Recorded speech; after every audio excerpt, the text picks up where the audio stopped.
بسم اللہ الرحمن الرحیم۔ قارون حضرت موسیٰ کے چچا یسہر کا بیٹا تھا۔ بہت ہی خوش شکل اور خوبصورت آدمی تھا، اسی لیے لوگ اس کے حسن و جمال سے متاثر ہو کر اس کو منور کہا کرتے تھے۔ اس کے ساتھ ساتھ اس میں یہ کمال بھی تھا کہ وہ بنی اسرائیل میں تورات کا بہت بڑا عالم اور بہت ہی ملنسار با اخلاق انسان تھا، اور لوگ اس کا بہت ہی ادب و احترام کرتے تھے۔ قارون حضرت موسیٰ علیہ السلام کی صحبت میں رہ کر تورات کے علم سے مالا مال ہوا۔ قارون لوگوں کے ساتھ بہت اچھا حسن سلوک کرتا تھا، جس کی وجہ سے لوگ بھی قارون کی دل و جان سے عزت کرتے تھے۔ قارون نے حضرت موسیٰ علیہ السلام سے علم کیمیا بھی سیکھا اور ایسا ماہر ہو گیا کہ رام کو چاندی اور تانبے کو سونا بنا لیتا۔ قارون نے بے شمار دولت کمائی۔ دولت کے ساتھ ساتھ اللہ پاک نے اسے عزت بھی خوب دی۔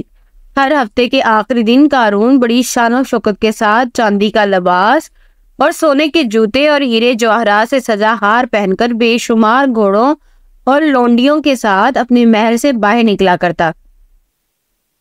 جو کوئی بھی دنیا دار اس کو دیکھتا تو کہتا کہ اللہ مجھ کو بھی اتنی دولت اور محلوں سے نواز دے تاکہ میں بھی شان و شوکت کے ساتھ زندگی گزار سکوں۔ جو لوگ قیامت کے دن پر یقین رکھتے تھے وہ کہتے ان سب نعمتوں کا اللہ کو قیامت کے دن حساب دینا ہوگا۔ یہ سب شان و شوکت ایک دن ختم ہونے والی ہے، اس سے بہتر تو یہ ہے کہ اللہ تعالیٰ کی یاد میں زندگی گزاری جائے۔ قارون کے پاس اتنا خزانہ تھا کہ اس خزانے کی چابیوں کو اٹھانے کے لیے اس نے کئی خچر رکھے ہوئے تھے۔ ایک روایت میں ہے کہ اس خزانے کو اٹھانے کے لیے 300 اونٹ مقرر کیے گئے تھے۔ اللہ پاک نے قرآن میں بھی اس خزانے کا ذکر فرمایا ہے۔ بے شک قارون موسیٰ کی قوم سے تھا، پھر اس نے ان پر زیادتی کی اور ہم نے اس کو اتنے خزانے دیے جن کی کنجیاں ایک زور آور جماعت پر بھاری تھیں۔ ناظرین گرامی، کیا کوئی قارون کے خزانے کا اندازہ لگا سکتا ہے؟ کیونکہ جب رب کائنات فرما رہا ہے کہ قارون کے خزانوں کی چابیاں بھی ایک زور آور جماعت پر بھاری تھیں، اتنی دولت ہونے کی وجہ سے قارون غرور اور تکبر کرنے لگا۔ اس نے دنیا والوں کے ساتھ طرح طرح کے ظلم و ستم شروع کر دیے۔ قارون کے پاس لوگ آئے تو کہنے لگا، قارون اپنی دولت پر اتنا غرور نہ کر، اللہ غرور اور تکبر کرنے والوں کو سخت ناپسند کرتا ہے۔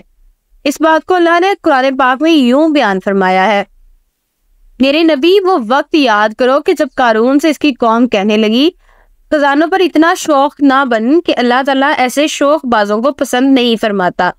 اللہ تعالیٰ نے تجھے جو خزانے دیے ہیں اس سے آخرت میں جنت کا گھر بنا، ہاں دنیا میں بھی اپنے حصے کی گزارن سے فائدہ اٹھا اور اپنی قوم سے اچھا رویہ اختیار کر، بالکل اسی طرح جس طرح اللہ نے تیرے ساتھ اچھا رویہ اختیار فرمایا۔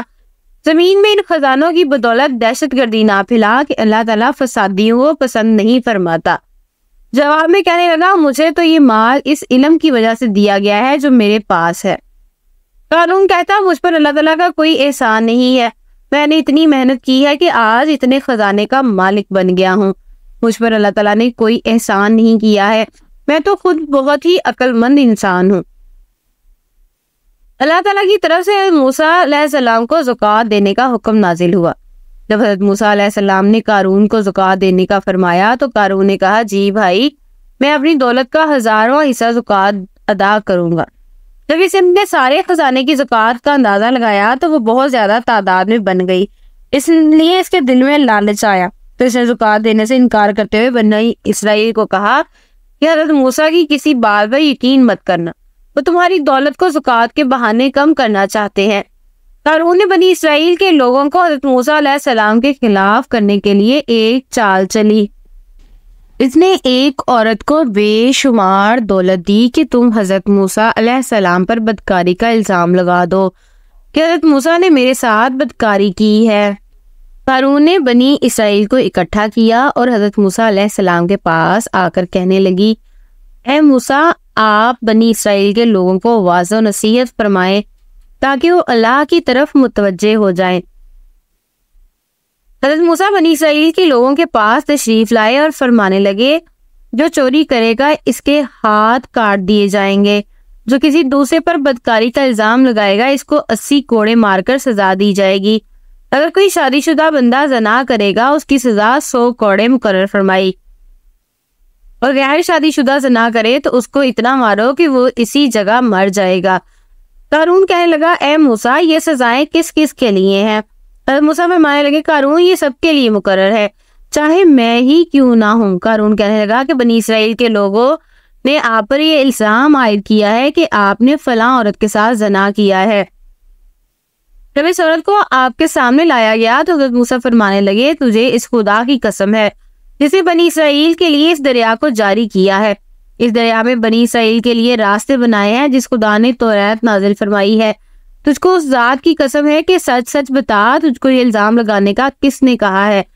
اس عورت نے کہا مجھے خدا کی قسم قارون نے مجھے بے شمار دولت کی لالچ دی ہے کہ میں سب کے سامنے حضرت موسیٰ پر یہ الزام لگاؤں، اس وجہ سے حضرت موسیٰ بنی اسرائیل کے سامنے ذلیل و خوار ہو جائیں گے۔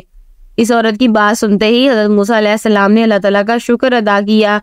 حضرت موسیٰ علیہ السلام نے خدا سے دعا کی اے اللہ قارون پر سخت عذاب نازل فرما دے، قارون تیرا ناشکرہ بندہ بن چکا ہے۔ اللہ تعالیٰ نے حضرت موسیٰ پر وحی نازل فرمائی میں نے زمین کو تیری فرما برداری کا حکم دے رکھا ہے، آج جو چاہے زمین کو حکم دے دے۔ حضرت موسیٰ نے قارون سے پوچھا تم نے یہ سب کیوں کیا ہے؟ قارون جواب دیتے ہوئے کہا اے موسیٰ علیہ السلام اگر اللہ تعالیٰ نے تجھ کو نبوت عطا کی ہے تو میرے پاس بھی دولت کی کوئی کمی نہیں ہے، اگر آپ چاہتے تو آپ مجھ کو بد دعا دے سکتے ہیں اور میں بھی آپ کو بد دعا دوں گا۔ حضرت موسیٰ نے فرمایا بتا پہلے تو مجھے بد دعا دے گا کہ میں اللہ تعالیٰ سے تیرے عذاب کی دعا کروں؟ قارون کہنے لگا کہ پہلے میں تجھے بد دعا دیتا ہوں۔ قارون نے حضرت موسیٰ علیہ السلام کو بد دعا دی تو حضرت موسیٰ علیہ السلام کو کچھ نہ ہوا۔ پھر حضرت موسیٰ علیہ السلام نے بنی اسرائیل کو فرمایا اے بنی اسرائیل جو قارون کے ساتھ ہے وہ قارون کے ساتھ جا کر کھڑے ہو جائیں، اور جو میرا ساتھی ہے وہ میرے ساتھ آ کر کھڑا ہو جائے۔ حضرت موسیٰ کا یہ حکم سن کر صرف 2 آدمیوں نے قارون کا ساتھ دینے کو مناسب سمجھا۔ جب 2 آدمی قارون کے ساتھ جا کھڑے ہو گئے تو حضرت موسیٰ نے زمین کو حکم دیا کہ قارون کو اپنے اندر دھنسا لے، تو زمین نے ان کو اپنے اندر دھنسا لیا۔ جب قارون نے یہ صورتحال دیکھی تو حضرت موسیٰ علیہ السلام کو رشتہ داری کے واسطے دینے شروع کر دیے۔ اس وقت حضرت موسیٰ علیہ السلام نے قارون کی کسی بات کی طرف توجہ نہ دی۔ اس طرح قارون سارے کا سارا زمین میں چلا گیا۔ جن 2 آدمیوں نے قارون کا ساتھ دیا تھا وہ کہنے لگے کہ حضرت موسیٰ علیہ السلام نے قارون کو زمین میں اس لیے دفن کیا ہے کہ اس کے سارے خزانوں پر قبضہ کر لوں۔ ان کی زبان سے یہ الفاظ سن کر حضرت موسیٰ علیہ السلام نے زمین کو حکم دیا کہ قارون کے سارے خزانوں کو بھی اپنے اندر دفن کر لے۔ زمین نے حضرت موسیٰ علیہ السلام کے حکم کی تعمیل کی۔ اللہ تعالیٰ سے دعا ہے کہ اللہ تعالیٰ ہم کو نیک کام کرنے کی توفیق عطا فرمائے، آمین۔